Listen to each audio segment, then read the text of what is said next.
Hello, MGTOW. Hello, men. This is Howard Dare. Thanks for stopping by. So, I want to talk about why you cannot be good or nice to women, or why women like bad boys. Because here's the thing.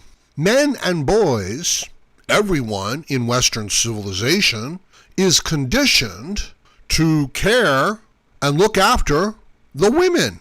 Educational institutions, the media, the workplace. Women suggest that we, are in a male-dominated patriarchy.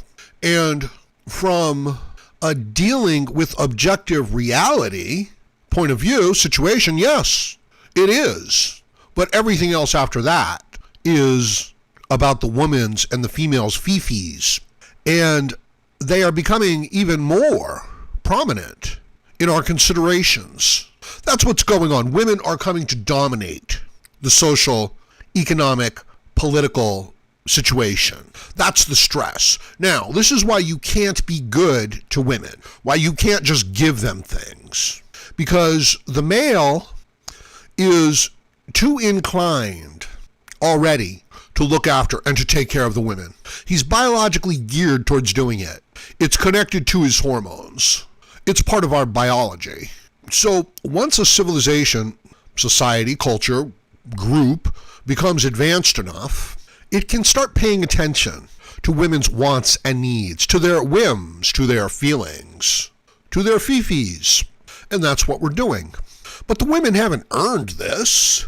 This isn't the proper course of action. This is overindulgence. This is extravagance. And the men are predisposed to go down this road and capitulate and keep the women happy. So if you as a man trying to make your way in the world, maybe you are trying to get together with a woman, start a family, whatever, have a relationship, whatever. If you start giving the woman what she wants simply because she's a woman, what is she going to do? And this is what we're doing. She's going to demand more. She's going to expect it. She's going to become entitled. She's not going to value what is given to her. And how do you think the woman feels about a man that she barely knows who wants to take her out to an expensive dinner? She thinks he's an idiot. She thinks he's desperate. She thinks that he's a fool. And just as men are biologically geared towards pleasing and taking care of women, women are biologically geared towards taking advantage of men. In other words, if you want to go through some sort of social, financial mating competition, women are fine with just sitting back and letting men do that. And if you, as a man, are willing to become a male feminist, women are perfectly willing to just sit back and let you do that. They'll still tear you to pieces. It doesn't, as a matter of fact, it's actually less respectable because it's a man jumping through hoops to please women and to please the group. So nobody is really confident of Justin Trudeau being a real champion. He'll toe the line, for the group. But nobody is confident in his real, there's no real ability there. There's no backbone there. So it's a type of man, it's a type of behavior that appeals to a woman that wants to be placated. I'm going to say something. Not all women are like that. Not all women demand to be placated. But you can see how seductive and empowering it really is, especially for somebody who doesn't have a whole lot of ability, and especially in a situation where men are willing to let the women run the game. In other words, an unqualified woman comes into the workplace and men actually treat her like her opinion is valuable. Whereas in a group of men, the new man would be told to shut up and, prove his worth. And nobody would really listen to him. He would have to earn his respect. It's like a hunting party. He would not be allowed to come onto the hunting party and then do a bad job and spoil the hunt. Nobody would respect that. The other men, the other hunters would not be like, wow, glad we brought him along. They'd be like, no, don't bring him along. But in a modern workplace setting, in a modern political setting, it's like, oh, wow, that's a really great idea. I wonder where you thought of that. All of these thoughts are very basic proto-communism. We're going to form a commune and everyone's going to be equal. But we're not all equal. Some of us are full-grown, strong men and some of us are children. Some of us are really experienced and capable and others are manipulators of feelings and emotions. They get by causing trouble and manipulating the narrative. Sometimes that's all someone needs to do, is to disrupt a productive, objective, reality-based agenda. I'm sure that there are some men who come into MGTOW and it becomes their intention to disrupt intelligent, positive, useful conversation with men. Maybe it's their ego that forces them to go down this road, or maybe it's completely intentional. But I am sure that there are definitely men who come into MGTOW who intend to divert and damage MGTOW.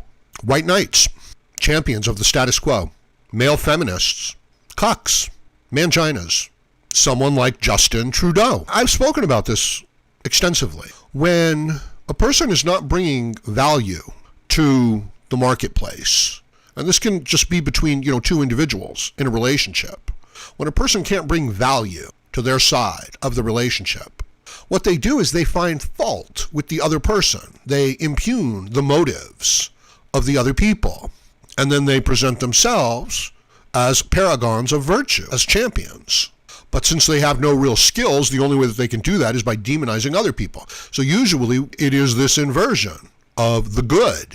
It is someone who cannot do the job, who has nothing to offer on the job, coming onto the work site and saying that the other people there are misogynists or sexist, and that they, by virtue of their morality and their, superior ethics, should be promoted and valued within the group, and that those people, even though they're doing a good job and it's just an accusation against them, they should not be valued. So they engage in this character assassination, this gossip, this destructive undermining of other people's reputations. If you're engaged in that, that's a red flag. This is of great concern to people who want to be productive in the real world. Not so much to other people. So I hope that you recognize that this is part of the struggle that we are involved in right now. This is kind of like wrestling, okay? You're in a hold, and there's a way out of this hold. But anything else? No. You're just going to actually, make it worse. You need to understand the dynamics of what's going on here. Women playing the victim, pretending to be oppressed, and thereby wanting special consideration and new rules and new regulations to accommodate them within the group, when the group is an objective-based reality meritocracy. The group is you are judged by your ability to be productive and to do a good job. Well, that's a very high standard. And you can see the ego, the personality that wants the accolades, that wants the rewards of being of value to the group, but can't do the work yet. Hasn't made the sacrifice, hasn't acquired the skills, hasn't put in the work. And you can see that they would use this method of tearing the good and the capable and the productive people down. You can see that on an individual basis. And you can see it within a group dynamic as well. People who are on government welfare, they don't want to get jobs. They're afraid. They don't want to lose their government welfare. Of course, and I'm not like, you can't be all amazed at that. The idea that they would actually be happier and healthier at a job, working and in control of their own future and not being a dependent is unthinkable to them. And it just fills them with fear. That's what you're up against. That's what you're arguing up against. Honestly, one person is stepping forward and saying, we don't want to create a welfare state of dependence. Okay? And it's the right argument, isn't it? But the other person, that's not what they're hearing. They're hearing, we're going to cut off your only income and you're going to starve and die. That's what they're hearing. So that's not a good idea from their point of view. That's what you're up against. That's what men, that's what MGTOW, that's what productive people who deal in objective reality are up against when they're dealing with somebody who's been triggered, who is emotionally unstable. This is the process that you're viewing in media. So understand that the attachment to the argument, to the point of view of the left, it's not rational, it's not logical, it's emotional. And it's instinctual, and it has to do with their existence. It's a genetic response. These views, these beliefs, this presumption of moral superiority, false compassion, virtue signaling that you see in order that people might be part of the group and the collective, be part of the in-group. The attachment to this behavior is so strong that it's ideological, it's religious. It's not a rational argument and debate and consideration. That's why they become so emotional and argue so passionately. Well, not passionate, with their feelings. This is why they are not so open to arguments, points. This is why they engage in so much character assassination, desperation, fear. This is why they're so hard to deal with. Recognize this as a productive person, as a person who wants to be productive in objective reality. Recognize this, that even though, it's a full-grown man like Robert De Niro with millions of dollars, he still has to signal to the group. He can't speak. He can't have his own mind. Understand, when you're watching a newscaster, a journalist, in many instances, they are completely unable to fulfill that job. Their opinion, their feelings, their emotions on the issues, their existence, their status and position within the group are so related to, the views that they express that to argue with them on these points is more akin to sacrilege. You know what I mean? It's like a religious offense to them. So you can't have a conversation as to whether or not giving people welfare indefinitely, is good for them, and whether or not they should or should not have a job. Because these beliefs that they have are so strong that to question them, it's not even that they're so strong. They're so required by the group. They're so given into without thinking about them. In any case, I'm going to leave it at that for now. So let me know what you think about this in the comments section below. And please like, share, comment, subscribe, donate, and join me again, Howard Dare, as I plan to have more content for you. Thank you, everyone.